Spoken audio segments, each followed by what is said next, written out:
as promised, it's time to take a look at my ship for mining dual Painite hotspots, the Gold Digger.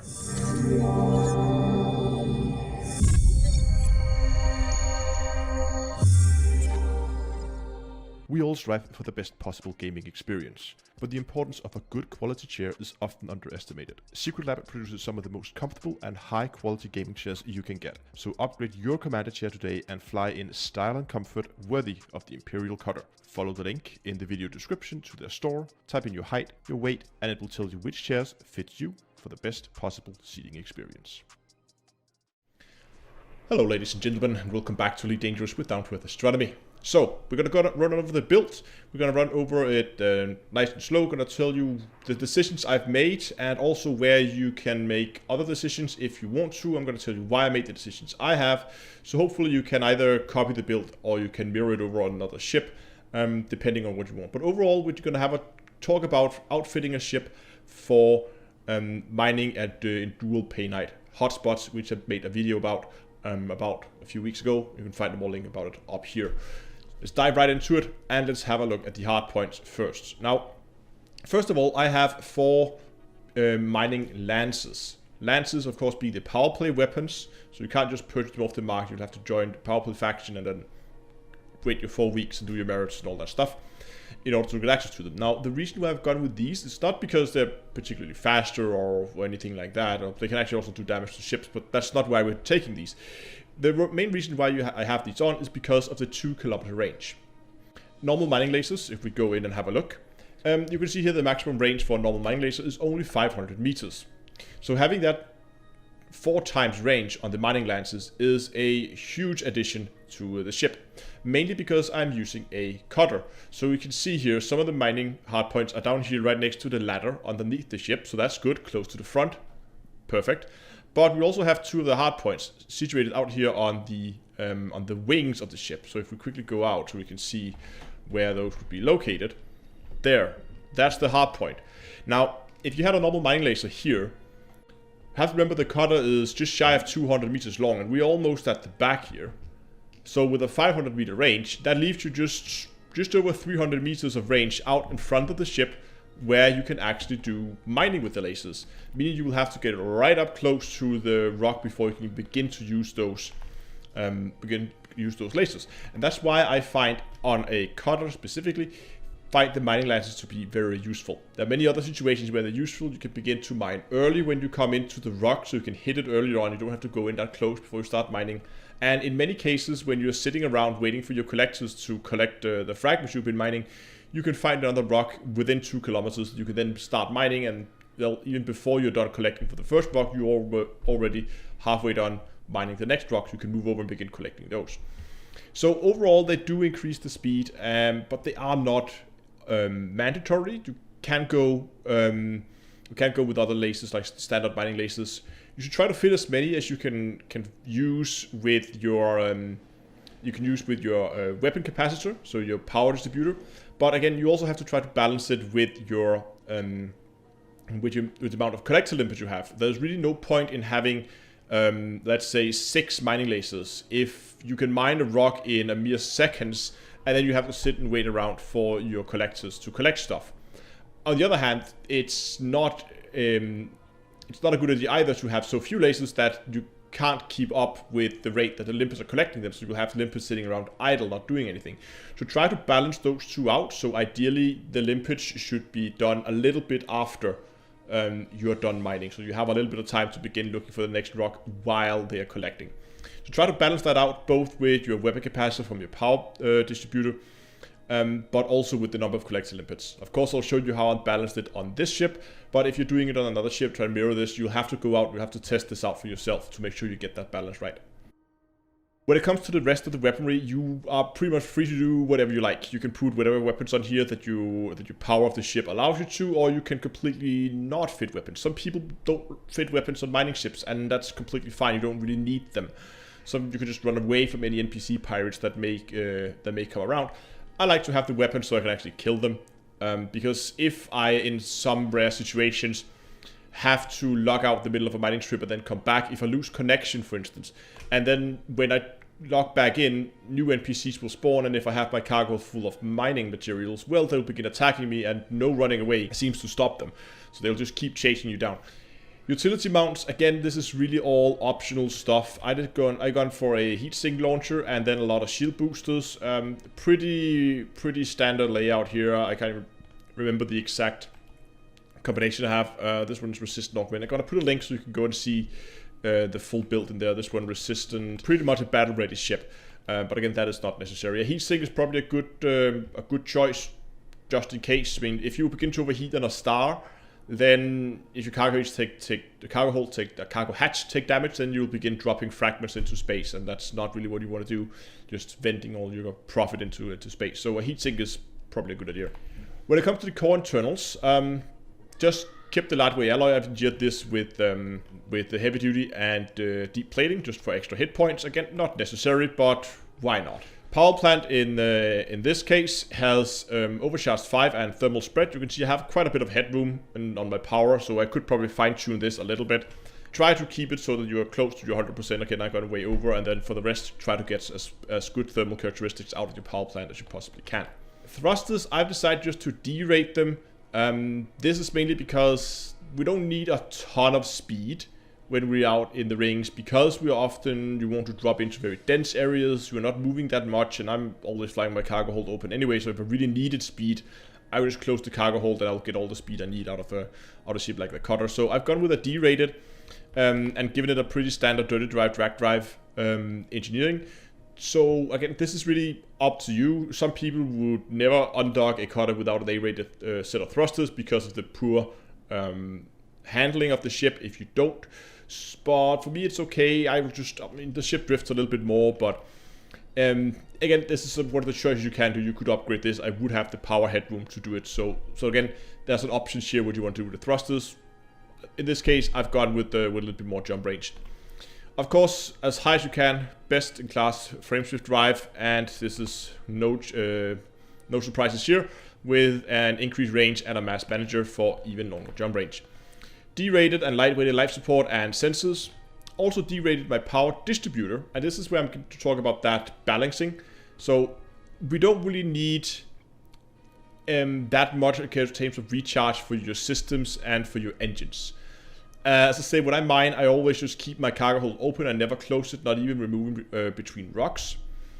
And that means that we're not going to be boosting anyway, and most of the time we're going to be sitting in a ring with our shields. We'll have a full charge, so we don't really need that much. So in a case like this, I've gone with a weapon-focused super conduit, giving me as much recharge as I can towards my lasers, because, as I said earlier, it's all about making sure that we can actually keep all those lasers fed. And with this loadout here, I can keep with 4 pips to weapons, and I normally run 2 pips to engines then. I can then run my lasers indefinitely without running out of power. So I really like this combination, and it makes it for, well, a very, very pleasant mining experience, not having to worry about your pips or your power capacity running low on your lasers. Let's move on to the optional internals, and as always, I'm going to start here from the bottom and move way up. In the class 1 slot, I had a detailed surface scanner, and this one is, of course, expanded probes. You don't really need the expanded probes, but I had one lying around, so I fitted that there. You can keep this one unengineered. It doesn't really make any difference, since you'll only be using it to prospect or to scan rings, so you can locate the hotspots. And what you can do if you have a really, really tight build, or you want to be really, really efficient, you can fit something else in that class 1 slot. There's not really a lot you can fit in there. Maybe a prospecting limit controller could go down there.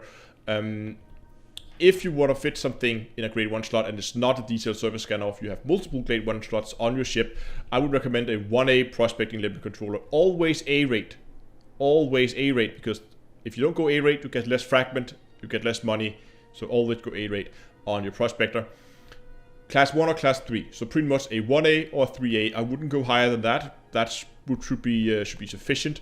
And I believe this one is engineered for lightweight, yeah, for even longer jump range. But what you could do is, if you really want to optimize your build, because once you scan the ring once, when you then come back the next time, it should still be scanned. You should still know where those hotspots are. So you don't really need this detailed surface scanner other than on your first run. So what you could do if you want to optimize this a little bit more is you could probably go and and then fit a 1A prospecting limpet controller, then you could downgrade the refinery, clearing up a class 4 slot, which you would then either use for even more collectors or for more cargo. So you can like swap things around depending on what you're doing here. But I decided just to keep it on in case I want to relocate the ship to another mining spot, which you might want to do occasionally. I didn't want to refit the ship every time I relocated, so I just kept it on there.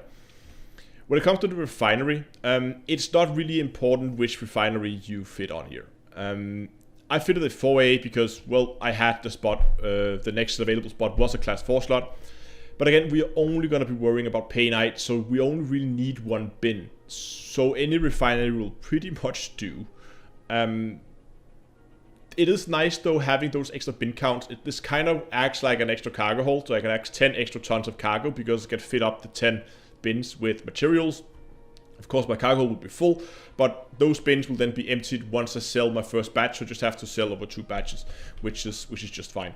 Then I have 2 military compartments, so we're very limited in our choices for the military compartments. So I just got with shield reinforcement packs.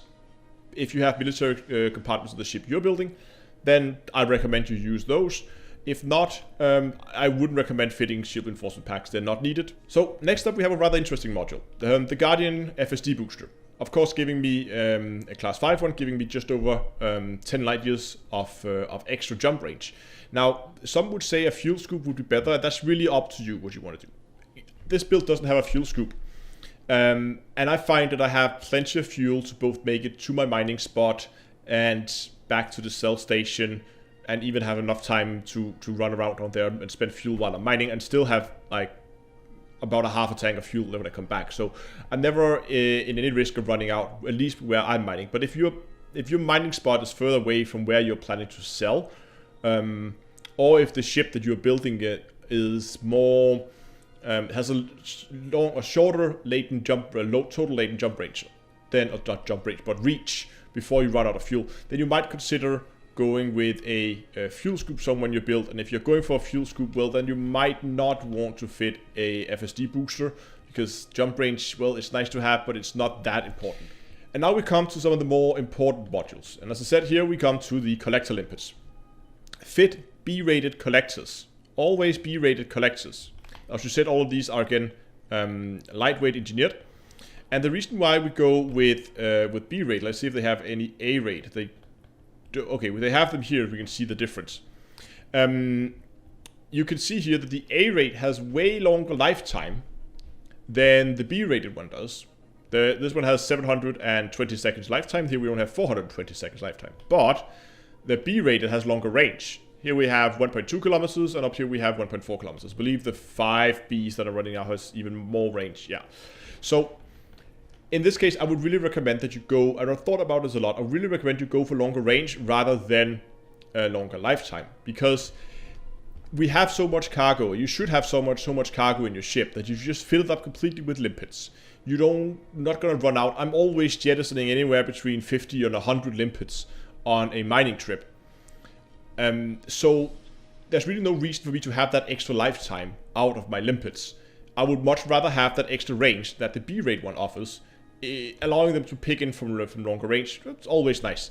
And as an added bonus, the power draw is also lower. You should of course try to get as many collectors on as you can, and for these type of mining ships, at least if you find using one of the bigger ones, like if you could do this the Type 10, Type 9, Anaconda, that kind of ship, I would try to aim anywhere from 9 to 12 collectors. I have 9 in this build. You could make it with even more if you wanted to, and then drop some of the cargo. But as I also mentioned in the last video, it all depends on your cargo racks here. Because in my case, I like to have really long mining trips. I don't mind spending 2.5, maybe 3 hours in a belt at a time before I go into a station. So I've gone with a very cargo heavy build where I have 512 tons of cargo. Now, if you prefer shorter mining trips, you should go with less cargo and then fit more collectors. It will make you faster and you'll be more efficient at the time you're out there. But again, if you're planning to go back after an hour anyway, there's no reason why you need 500 tons of cargo hold, because you're not going to be able to fill that in an hour anyway. So balance the cargo hold with the amount of time you plan to spend in the build, and based on that, get as many collectors as you can. And of course, the collectors you then try to match that up with your mining lasers, so they'll kind of work in the same rate, and the mining lasers then be fed up to your power distributor. So you can see how the whole build kind of changed one thing, and it has cascading effects all over the build. So this is why you have to try to fit this for your specific playstyle. I can't tell you what's the right for you. Only you can figure that out by trying it out. And basically go out, do some mining, figure out how many tons of materials you usually mine within one trip before you feel like, okay, now I want to go back. And then that's the amount of tonnage of cargo you should try to aim for. You can see here I've gone with a prismatic shield. Again, prismatics are not necessary. Again, we're really only here to deal with the random NPC pirates that spawn, so it's not heavily engineered ship that's going to come after you, and it's not going to be a fleet of anacondas or any sustained fight. So pretty much any shield will do. I believe this one, yeah, just thermal resistant, high cap. Again, pretty standard shield laid out here. But I do recommend just having some shields, so in case you boost into a rock by accident, or if pirates actually comes around and begin shooting at you, it's nice to have a little bit of shield just to take the blunt of a small initial attack. But that's pretty much the build. As I said, there will be a link in the description where you can go and you can see the full build for yourself. Let me know in the comment section what kind of changes you would make to the build. Thanks so much for watching, guys. If you liked the video, if you did, like, subscribe, and until next time, I'll see you guys in space.